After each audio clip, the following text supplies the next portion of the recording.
Well, this isn't the video we were planning to make, but here we go. Yesterday, Green's co-leader, Marama Davison, announced that she had been diagnosed with early stage breast cancer. So I would just like to open the video, sending my love and support, and encouraging people to go and get checked, and to say that I support Marama Davison all the way and applaud her for standing up for this great cause and using her public profile and platform to encourage people to get out and get checked, even through her own diagnosis.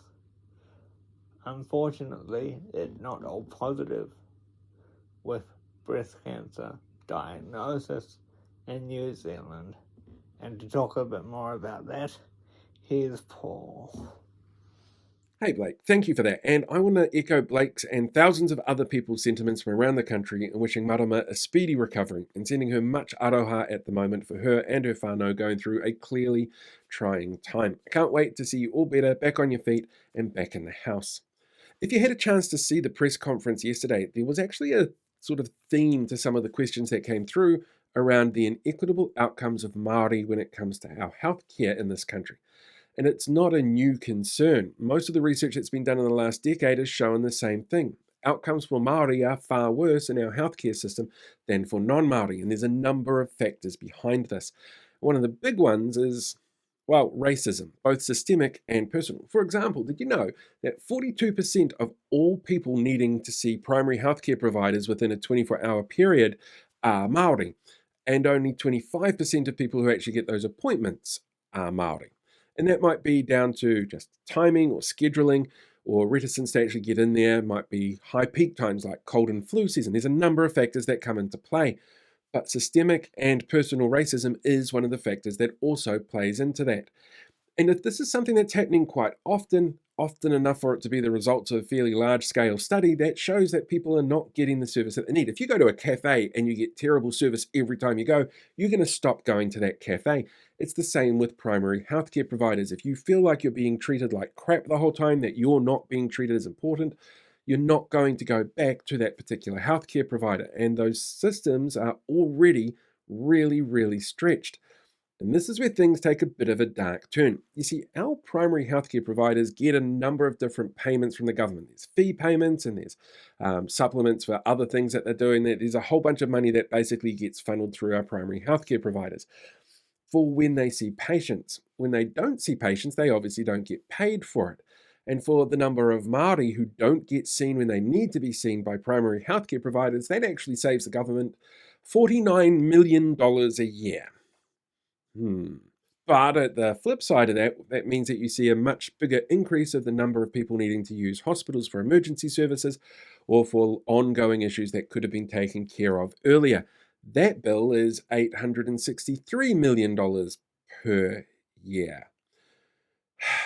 It's horrible because the system is inequitable. It's not like you can say everybody gets the same treatment so you get the same outcomes, because not everybody is starting in exactly the same position.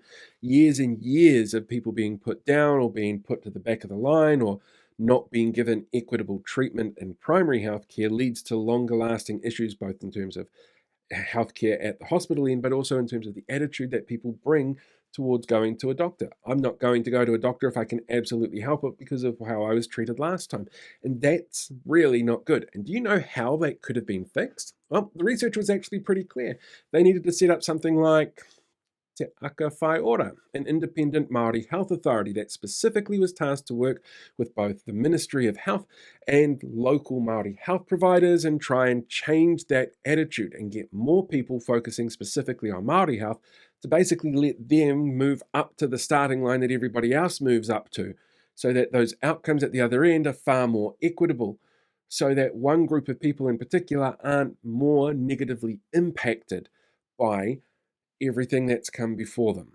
And it would have been absolutely brilliant to see that go ahead. all of the research said it was a really, really good idea, and one of the very first things that this government did when they got in was cancel it.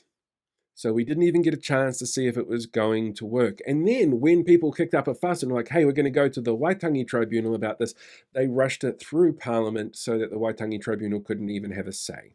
So yeah, when you see that press conference and you hear questions being raised about the inequitable outcomes towards Māori within our healthcare sector, that's what this is referring to. Terrible, terrible decisions from this government that are not going to fix those inequalities in any shape, way or form, haven't helped anyone in any shape, way or form, but hey, they might save an extra $50 million a year on primary healthcare supplements because people are still not going to go to the doctors if they don't feel like they're going to be treated like humans.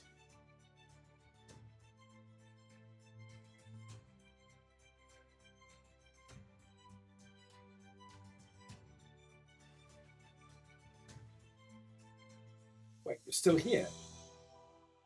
It's over. Go find another video.